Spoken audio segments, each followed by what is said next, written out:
souhaité d'en profiter pour redonner un petit coup sur la plaque aussi. Stéphane Bern distille des conseils dans le tombeau de Sully, où des travaux de restauration seront bientôt lancés. Pas question de la mission Bern ici, le présentateur souhaite juste mettre sa compétence au service du patrimoine de Nogent-le-Rotrou qu'il admire. Il y a le château, il y a l'Hôtel-Dieu, il y a ce tombeau.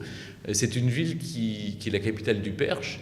Tout le monde adore le Perche maintenant, c'est devenu très à la mode, mais c'est bien de venir dans sa capitale et de mettre en valeur le tourisme. Vous savez, c'est ma grande conviction, c'est de penser que le tourisme patrimonial dope l'économie des territoires. Le tombeau ne sera rénové que dans un deuxième temps. Les ouvriers finissent la première phase de travaux en créant un passage direct entre la rue et le tombeau, après avoir détruit une aile de l'Hôtel-Dieu. Il y a eu une première étape de démolition lourde d'un bâtiment d'après-guerre qui était plutôt un pastiche de l'ancien, qui n'avait pas d'intérêt architectural autre que sa fonction de départ, mais qui n'était plus utilisé depuis 15 ans.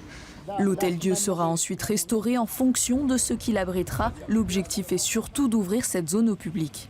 Il y avait l'emprise de cet Hôtel-Dieu de 3 hectares qui était totalement fermé et qu'en le reconvertissant d'abord en un jardin public, en un parc paysager, on peut du centre-ville jusqu'au château avoir une promenade paysagère au milieu d'un parc classé avec des cèdres du 19e siècle et des monuments historiques qui retracent 1000 ans d'histoire de la ville. Pour 2018, le coût des travaux s'élève à 2,5 millions d'euros, mais le dispositif Action Cœur de Ville et plusieurs millions d'euros d'aide de l'État vont aider à booster l'embellissement de la capitale du Perche.